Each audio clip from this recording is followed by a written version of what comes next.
ఇచ్చేటువంటి ప్రక్రియ ఏదైతే ఉందో దానివల్ల ఇన్వెస్టర్స్ అంతా కూడా వచ్చి అక్కడ కోట్లాది రూపాయలు విలువైనటువంటి భూముల్లో ఇవ్వటం వల్ల అక్కడ వేలాది మందికి ఉద్యోగ అవకాశాలు వస్తుందనేటువంటి ఆలోచనతోనే ఆ బ్రాండెక్స్ ఆ రోజు అట్లా ఇచ్చారు కాబట్టి ఈరోజు 20,000 మంది ఆడపిల్లలు అక్కడ ఉద్యోగ అవకాశాలు జరుగుతున్న అధ్యక్ష.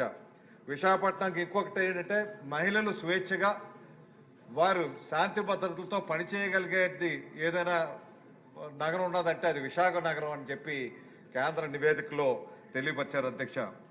దీంతో పాటు మనకి మూలపేటలో ఒక మంచి పోర్టు కూడా తయారవుతుంది అధ్యక్ష. వీటిని త్వరితగతిన పూర్తి చేయాల్సినటువంటి అవసరం ఎంత ఉంది అధ్యక్ష. ముఖ్యంగా ఉత్తరాంధ్రకు సంబంధించినంత వరకు చాలా వెనుకబడినటువంటి ప్రాంతం, ఆర్థికంగా సామాజికంగా అదేవిధంగా విద్యాపరంగా వైద్యపరంగా అన్ని రకాలుగా వెనుకబడినటువంటి ప్రాంతం. కిడ్నీ వ్యాధులు కానీ క్యాన్సర్ వ్యాధులు కానీ ఎక్కువగా ఉన్నటువంటి ప్రాంతం కాబట్టి ఆ ప్రాంతం వ్యవసాయ పరంగా ఇంకా అభివృద్ధి పరచాల్సినటువంటి అవసరం ఉంది. మనకి పోలవరం లెఫ్ట్ కెనాలు వచ్చే ఏడాదికి పూర్తవుద్దని మన ముఖ్యమంత్రి గారు ప్రయత్నం చేస్తున్నారు అధ్యక్ష. దీంతో పాటు ఉత్తరాంధ్ర సుజల స్రవంతి కనీసం ఫస్ట్ ఫేజ్ అయినా సరే 2,600 కోట్ల రూపాయలతో 1,30,000 ఎకరాలు సాగులోకి వస్తుంది కాబట్టి ఆ ప్రాజెక్ట్ చేయాల్సినటువంటి అవసరం ఉంది అధ్యక్ష. ఉత్తరాంధ్రకు సంబంధించినటువంటి ప్రాజెక్టులకి 5,000 కోట్ల రూపాయలు పెట్టగలిగితే సుమారు 30 లక్షల ఎకరాలు సాగులోకి వచ్చేటువంటి అవకాశం ఉంటుంది కాబట్టి వంశధార, నాగావళి ఇటువంటి మడ్డువల్స్ అని ఇటువంటి కార్యక్రమాలు చాలా ఉన్నాయి అధ్యక్ష. ఇవన్నీ కూడా పూర్తి చేయాలంటే 5,000 కోట్ల రూపాయలు మాత్రమే చాలు. అత్యంత తక్కువ డబ్బుతో ఎక్కువ ఇరిగేషన్ ఇచ్చేటువంటి ప్రాంతం ఏదైనా ఉన్నదంటే ఉత్తరాంధ్రలో ఉన్నటువంటి వ్యవసాయ భూములు 30 లక్షల ఎకరాలు సాగులోకి వచ్చేటువంటి అవకాశం ఉంది అధ్యక్ష. ఆ గత వైసీపీ ప్రభుత్వం అయితే వారు 5 సంవత్సరాల్లో సుమారు 1,500 కోట్లు పెడితే కేవలం 500 కోట్ల రూపాయలు మాత్రమే 5 సంవత్సరాల్లో ఉత్తరాంధ్ర మీద ఖర్చు పెట్టారు అధ్యక్ష. అందుగురించనే వారు చేసినటువంటి అవినీతి కార్యక్రమాలకి ముఖం చెల్లకే ఈరోజు హౌస్లోకి రావటం లేదు తప్పితే వారు చేసిన అవినీతిని సమర్థించుకోలేని పరిస్థితుల్లో వారు అసెంబ్లీకి కూడా రాకుండా మీకు దుష్టపరప ఏదో విధంగా ఆటంకాలు కల్పించాలనేటువంటి ఆలోచనతోనే కార్యక్రమాలు జరుగుతున్న అధ్యక్ష. ముఖ్యంగా ఈ రాష్ట్రం సర్వతోముఖాభివృద్ధి సాధించడానికి సోలార్ ఎనర్జీలో సోలార్ హబ్గా, అదేవిధంగా సెమీ కండక్టర్ హబ్గా, ఏరోస్పేస్ హబ్గా, డ్రోన్ హబ్గా, డిఫెన్స్ కారిడార్గా, హార్టికల్చర్ హబ్గా, అదేవిధంగా మనకి గ్రీన్ హైడ్రోజన్కి హబ్గా అన్ని రకాలుగా కూడా అభివృద్ధి చేసేటువంటి ప్రక్రియలో మన ముఖ్యమంత్రి గారు ముందుకు తీసుకెళ్లేటువంటి ప్రక్రియ ఏదైతే ఉందో వారికి నా హృదయపూర్వక ధన్యవాదాలు తెలియపరుస్తూ, మనకి పవన్ కళ్యాణ్ గారు కూడా వారు ఏదైతే గ్రామీణ శాఖ అయితే ఉందో ఆ శాఖలో సుమారు 12,000 కోట్ల రూపాయలతో అభివృద్ధి కార్యక్రమాలు చేయడమే కాకుండా 4,000 కిలోమీటర్ల రోడ్లు కూడా వేసేటువంటి కార్యక్రమాలు జరిగాయి అధ్యక్ష. మీకు ఒకేసారి 13,000 గ్రామాల్లో పంచాయతీ సమావేశాలు పెట్టి వరల్డ్ రికార్డు సాధించే కార్యక్రమం వారు చేస్తే, లోకేష్ గారు అయితే ఒకేసారి పేరెంట్ టీచర్ మీటింగ్ పెట్టి అదొక ప్రపంచ రికార్డుగా ఆ రికార్డు సాధించినటువంటి ఘనత విద్యా వైద్య పరంగా ఈ రాష్ట్రం ఎంతో అభివృద్ధి చెందే విధంగా దేశంలోనే నెంబర్ 1 రాష్ట్రంగా రూపొందించేటువంటి కార్యక్రమానికి నాంది పలికేటువంటి వారికి నా హృదయపూర్వక ధన్యవాదాలు తెలియపరుస్తూ ఒక్క ప్రత్యేకమైన విషయం చెప్పి ముగిస్తాను అధ్యక్ష. మనం వచ్చి 19 మాసాలు అయింది.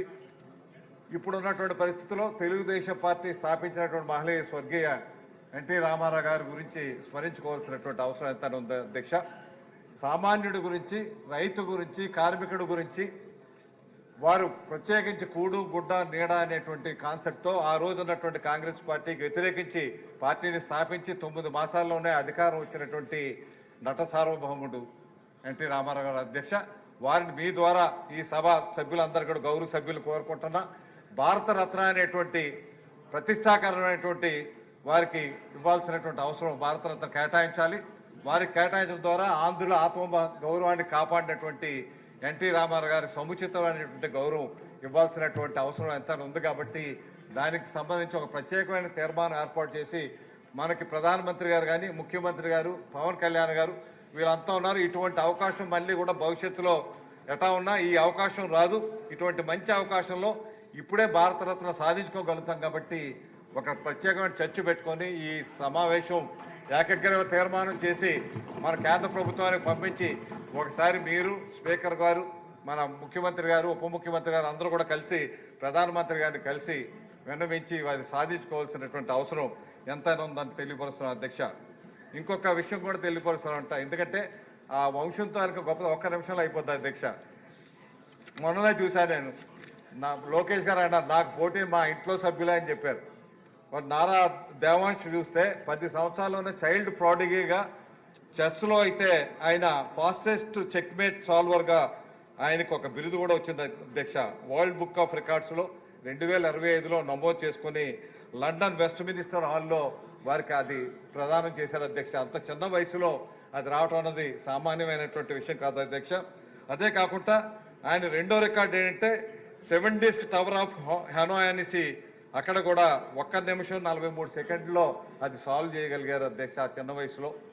అదేవిధంగా ఇంకోటి 9 చెస్ బోర్డ్స్ని 32 ఉన్నటువంటి పాన్స్ని 5 నిమిషాల్లోనే అది సాల్వ్ చేసినటువంటి ఘనత తీసుకొచ్చినటువంటి వారైతే, ఇక నారా భువనేశ్వర్ గురించి చెప్తే వారికి కూడా 2025లో outstanding dairy professional award 2025లో ఇండియన్ డైరీ అసోసియేషన్ వారికి ఇవ్వడం జరిగింది అధ్యక్ష. మీకు ఎన్టీ రామారావు గారు మనవరాలైనటువంటి నారా బ్రహ్మణి గారికి, లోకేష్ గారి సతీమణి గారికి అయితే golden peacock excellence in corporate governance అన్నది నేషనల్ వైడ్ వచ్చింది FMCG గ్రూప్లకి. అదేవిధంగా most powerful women in India UK corporate excellence వారు ఇచ్చినటువంటి అవార్డ్స్ ఉన్నాయి అధ్యక్ష. ఇటువంటి చరిత్ర కలిగినటువంటి నాయకులు మనకు ఉండడం నిజంగా ఈ రాష్ట్రానికి ఒక గౌరవప్రదంగా గావిస్తూ మరొకసారి మీ ద్వారా గౌరవ సభను కోరుకుంటున్నా అధ్యక్ష. మన భారతరత్న ఎన్టీ రామారావు గారికి వచ్చే విధంగా మీరు కృషి చేయాల్సిందిగా కోరుతూ మరొకసారి గవర్నర్ గారి ప్రసంగానికి జనసేన పార్టీ తరఫున హృదయపూర్వక సంపూర్ణ ధన్యవాదాలు, మద్దతు తెలియపరుస్తూ సెలవు తీసుకుంటాను.